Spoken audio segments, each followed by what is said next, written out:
Salut à vous toutes et à vous tous. Déjà, merci de votre temps, merci de regarder cette vidéo. À travers cette chaîne YouTube, je vais partager des informations avec vous. Des informations non seulement concernant des bourses d'études, mais aussi concernant d'autres informations. Aujourd'hui, je vais partager avec vous une information concernant une bourse d'études du gouvernement japonais. Ça s'appelle MEX, Japanese Government Scholarship. MEX tient pour ministère de l'éducation, des sports, de la culture, de la science, de la technologie au Japon. À travers cette bourse d'études, vous pouvez poursuivre une licence, une maîtrise ou un doctorat. Permettez-moi de vous dire que je vais survoler ces informations avec vous. Ça veut dire que je ne vais pas entrer en profondeur parce que ce serait trop long.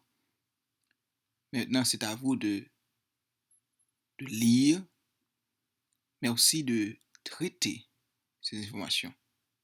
Par traitement d'informations, je veux dire de, de prendre des notes, d'aller lire et de procéder étape par étape afin d'appliquer pour une si prestigieuse bourse d'études. La langue, c'est l'anglais, la langue d'enseignement pour cette bourse d'études.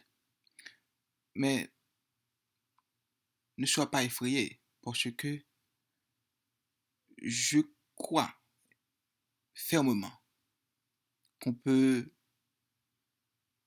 s'efforcer d'apprendre l'anglais et de dire, OK, je vais appliquer pour cette bourse d'études après 1 an, je dirais. Parce qu'il y a un, un site web que je vais partager avec vous où vous pouvez apprendre l'anglais de manière gratuite. C'est tout cela gratuitement. Et après, vous allez payer un frais pour prendre ces tests-là qui est requis pour ces 2 tests. Bon, l'un d'entre eux est requis pour cette bourse d'études, IELTS ou TOEFL. Donc prendre je pense que ces tests sont disponibles presque dans tous les pays du monde, si je ne m'abuse pas. Donc, ne considère pas l'anglais comme un obstacle.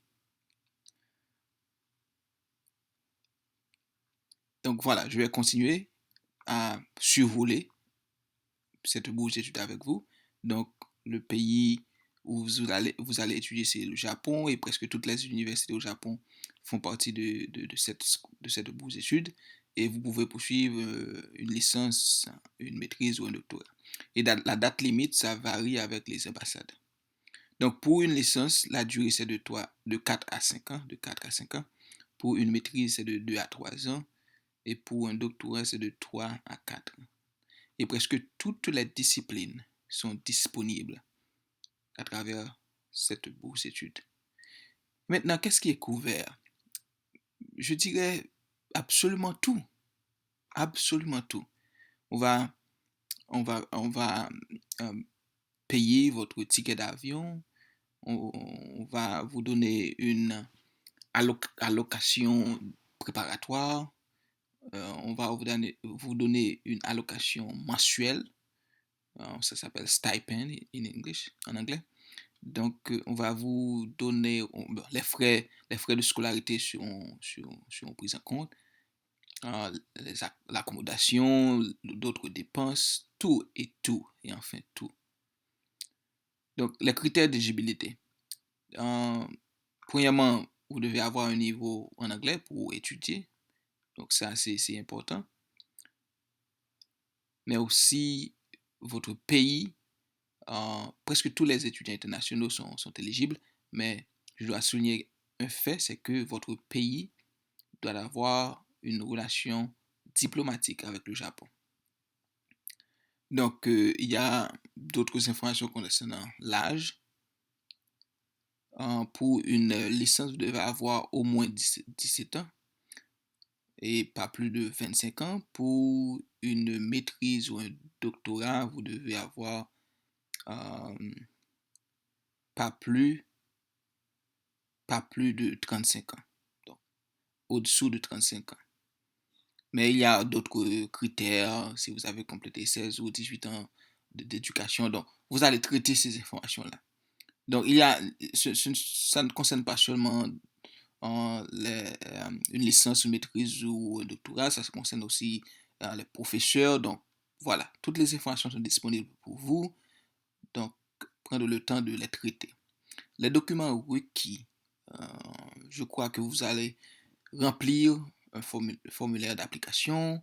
Vous allez aussi soumettre les, les, les, les diplômes. Si vous allez appliquer pour une licence, vous allez soumettre euh, le diplôme de fin d'études secondaires, je crois, pour un haïtien ou une haïtienne, parce que je suis haïtien. Donc, pour une maîtrise, vous allez soumettre votre, votre, euh, votre licence, je dirais, ou diplôme, votre degré. Mais on ne dit pas degré, je dirais, diplôme ou licence de fin d'études, de fin de premier cycle. OK? Pour un doctorat, vous allez aussi soumettre vous prouvez que vous avez une maîtrise. Donc, vous allez aussi soumettre 2 lettres de recommandation. Et ces lettres de recommandation doivent être écrites en anglais par un professeur, un conseiller pour votre employeur, tout ça. Donc les informations sont là. Vous allez aussi soumettre scanner votre passeport, écrire votre CV. On appelle souvent euh, CV académique. Des photos, vous allez soumettre ça aussi. Et voici l'étape la plus importante. C'est écrire, en anglais c'est Statement of Purpose. Je crois que ça s'appelle en français projet d'étude. Vous allez préparer un projet d'étude. Je pense que c'est ça, ça, ça, ça, ça tient pour un pourcentage très élevé quand on va étudier des applications. Donc, prenez le temps. Et je vais faire aussi, je vais poster d'autres vidéos concernant tous ces démarches-là, toutes ces démarches. Donc, comment préparer un projet d'étude. Donc, ça viendra. Prouvez que vous avez le niveau d'anglais suffisant pour entamer ces études. Donc, il y a d'autres documents aussi à soumettre. Donc, vous allez lire et traiter ces informations, comme j'ai dit. La date limite, ça varie. Ça varie ça varie avec les ambassades. Comment appliquer? La première étape pour appliquer, c'est de visiter euh, l'ambassade du Japon ou le consulat du Japon dans votre pays, ou de visiter le site web. Je vais faire ça avec vous. Donc, dans un instant. Et après avoir visité le site web, vous allez devoir télécharger l'application, le formulaire d'application. Vous allez soumettre les documents requis. Vous allez passer euh, un test écrit, je crois. Et après le test, si vous êtes retenu, on va faire des interviews avec vous. Je crois, c'est une interview ou deux, je ne crois pas. Je ne me rappelle pas. Et après, si vous êtes retenu, on va vous notifier, on va vous envoyer un email ou on va vous envoyer un email, c'est ça. Donc, c'est ça. En gros, c'est ça l'information. Mais, comme j'ai dit, la première étape, c'est de viser le site web de l'ambassade du Japon ou du consulat du Japon dans votre pays. Donc, je vais vous montrer, je vais, je vais laisser ce lien concernant toutes ces informations au-dessous de la vidéo. Mais aussi, je vais laisser le lien où vous allez sur le site web de l'ambassade du Japon dans votre pays. Voilà, voici ce lien. Donc, je vais laisser ça aussi. Donc, si vous êtes en Afrique, vous allez cliquer Africa, en Moyen-Orient, en Europe. Moi, je suis en Haïti, donc je viens d'Haïti. Donc, je vais cliquer sur Amérique latine et les Caraïbes. Donc, si vous êtes en Afrique, vous cliquez ici. Donc, vous allez voir tous les pays en Afrique qui ont des relations diplomatiques avec le Japon. Donc, vous allez voir, vous allez cliquer sur ces liens et prendre les informations. Comme je suis haïtien, donc je vais cliquer sur Amérique latine et les Caraïbes et je vais chercher Haïti. Haïti, Haïti, Haïti. Voilà. Donc, ça se trouve à Pétionville, en Haïti, et voilà, ce sont les numéros de contact, et voilà le lien. Je fais un clic sur ce lien-là, et ce que je vois, donc c'est le site web de l'ambassade du Japon en Haïti. Donc, voilà. Donc, je vais cliquer sur culture et éducation. Et après avoir cliqué sur culture et éducation, donc voilà la bourse d'études. Bourse d'études du gouvernement japonais pour l'année scolaire 2022. Et je clique ici.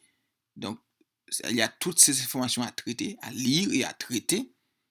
Et si je vois bien, c'est que la date limite du dépôt de dossier, c'est le 14 juin 2021. Donc, je fais cette vidéo le 1er juin. Donc, si vous regardez cette vidéo tout de suite et vous parlez l'anglais, je crois que vous pouvez appliquer avant la date limite. Mais sinon, dites-vous que vous allez appliquer, disons, l'année prochaine et prendre le temps à préparer une application. Parce que c'est une bourse d'études très prestigieuse. Donc voilà, toutes les informations sont disponibles.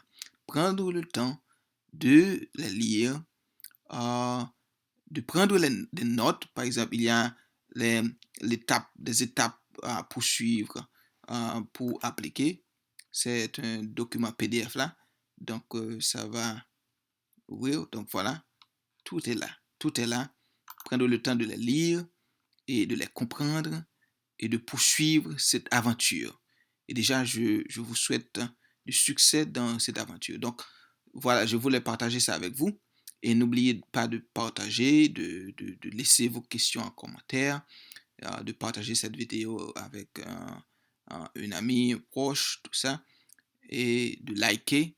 Et faites-moi savoir s'il y a d'autres informations, d'autres bourses d'études dans d'autres pays aussi. Je vais partager d'autres bourses d'études en Angleterre, aux États-Unis, en France, en Irlande, en Espagne. J'ai les informations et je ne veux pas les garder pour moi. Donc, je vais les partager avec vous et vous, en retour, j'aimerais vous demander de les partager avec d'autres personnes. Et merci, à la prochaine.